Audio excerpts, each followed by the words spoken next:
What is actually the difference between a classic road group set like Shimano Ultegra and a gravel-specific group set like Shimano GRX? How are they different, and what do those differences mean to your ride and to your bike? Can a road group set survive going off-road? And will a gravel group set slow you down on the road?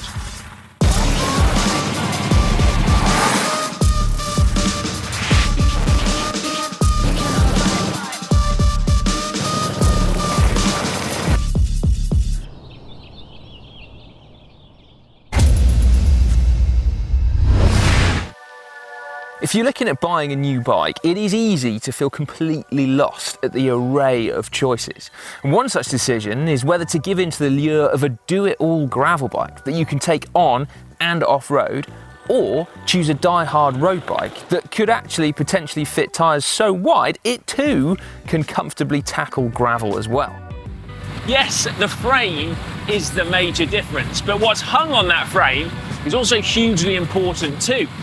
The guts of a bike is its group set, so we have teamed up with Shimano to help take you through this particular decision. I have here an Orbea Orca road bike fitted with the latest Ultegra R80-100 group set, and I have here a Canyon Grizzle gravel bike fitted with GRX RX815. Now Ultegra is not quite the pinnacle of road group sets. Dura-Ace takes that crown, whereas RX815 is the pinnacle of the GRX range. However, Shimano say that both of these are on the same level. They both shift electronically via Di2 technology. However, one of the first differences to mention here is that R80-100 is a newer group set compared to this GRX version. And so there is some technology on here that hasn't arrived to GRX yet.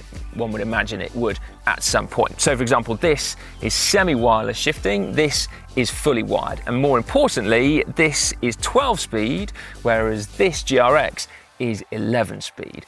Now, as you go down through the ranges to more affordable group sets, on the road you go to 11 speed and then to 10 speed. On GRX, the entry-level version is 10 speed as well.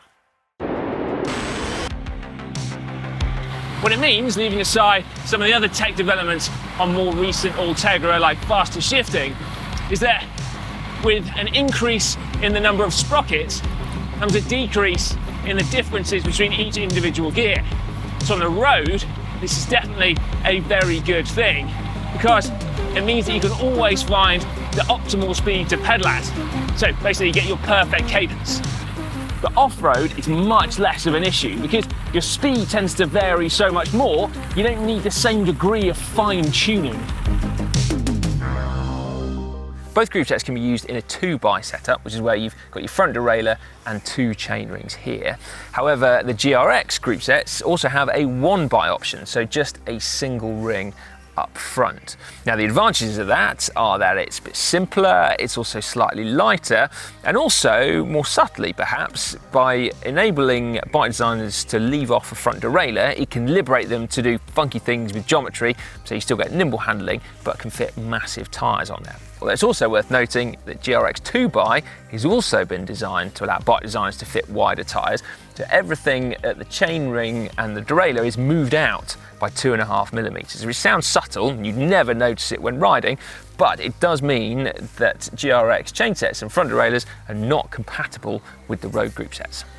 The reason GRX can be run as a 1x and Ultegra and the road group sets can't is partly because of the special chain rings that you get on the single ring setup that are designed to keep the chain firmly in place even without a front derailleur, but also this little gizmo here, which is a clutch on the rear derailleur. So that is designed to keep the chain under much closer control so that it won't bounce off, but also it's really noticeable in this 2x setup as well. It makes your bike much quieter over bumpy terrain.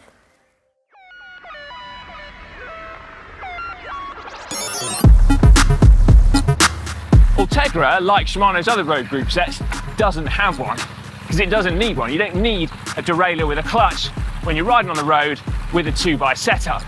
Not having one means you save a little bit of weight, plus, arguably, it makes shifting from the little ring to the big ring even more effortless. Although, if I'm honest, I can't really tell the difference. The downsides of a one-by setup are that you're getting rid of almost half your gear ratios. Almost. So it means that unlike this one, where you can have a wide range of gears and small jumps between them, you can only have either or. Let's stick with gear ratios for a minute, shall we? It's perhaps the biggest single difference between road and gravel group sets. The chain rings on this GRX version are 48-31. Actually, the biggest variation in chainring sizes of any Shimano group set. The more affordable version is 46-30. And the reason they use smaller rings is it better reflects the slower speeds that you encounter when you're gravel riding. The road group set, however, has a 50-34 option, and I've got here a 52-36. In reality, those extra few teeth are often not noticeable, but you will, however, definitely feel the difference when you're pedaling going quickly down a descent. And the same is true at the other end of the spectrum, so you will definitely notice the lower gear ratios available to you when you're inching up steep climbs, perhaps heavily laden with bike packing kit. Both road and gravel group sets have an 11-34 cassette option, which is a really wide ratio when it comes to the road anyway. But what GRX also has is, when running a one-by setup, an extra wide gear ratio, which is an 11-42. So you get an equivalent easy gear between one-by and two-by, but you do miss out on those higher gear ratios when you're going faster. What it means is that for many road riders, a one-by setup is just too big a compromise. However, if you're using a two-by GRX setup, the fact is, it's not going to be slowing you down on the road at all unless you start getting really competitive. Another big difference is in the levers, which you can clearly see here with these Di2 versions. The difference is perhaps less noticeable in the lower tier group sets, but here, it's visible for a start. Neither one is better than the other. They are just different. So GRX gives you one hand position and your hand feels very securely held in place. Ultegra, on the other hand, gives you two hand positions, one of which is further forward so you can get a bit more stretched out, dare I say it, a bit more aero. The Ultegra levers are also smoother, they've got a smooth finish, whereas GRX has these rubber fins that give you added grip. And then another big difference is the fact that Shimano say the GRX levers have been designed to improve the braking when you're in the hoods. So for a lot of people, that's where they ride technical terrain off-road, and so that's why they've been designed in that way.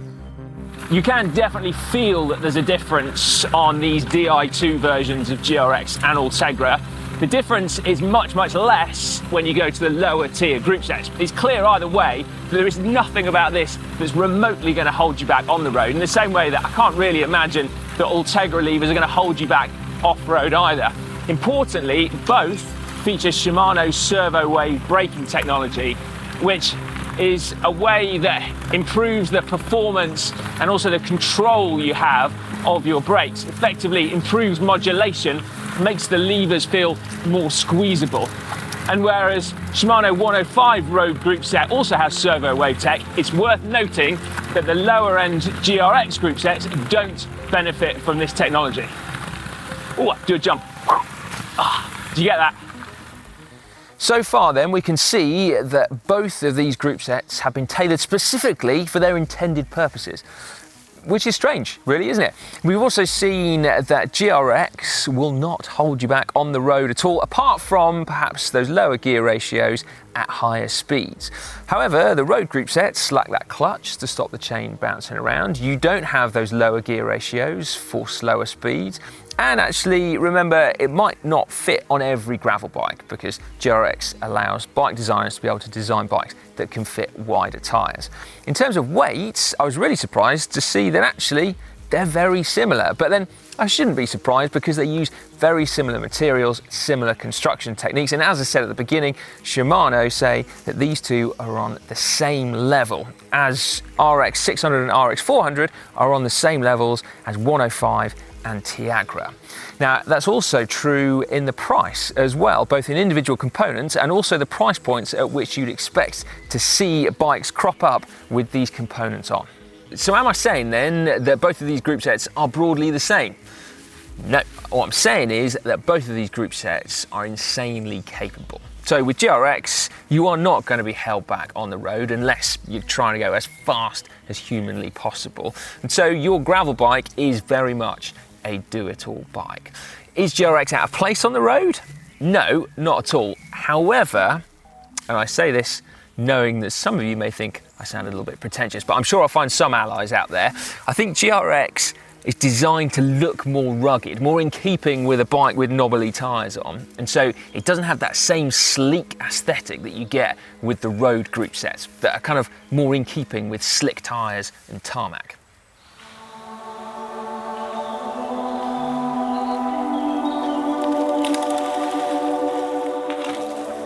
It is a road group set out of its depth on gravel, or no more than a road bike with wide tyres, that's for sure.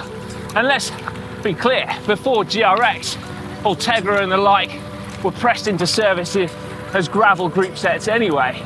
So they're absolutely fine, more than robust enough. You will, as mentioned, find that the gears are probably a bit tall. I certainly find a 50-tooth chainring a bit too much off-road.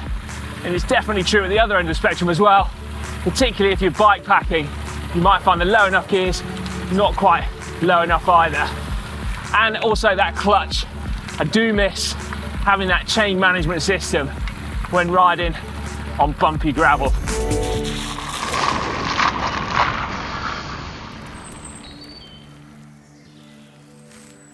Bloody clean that this morning.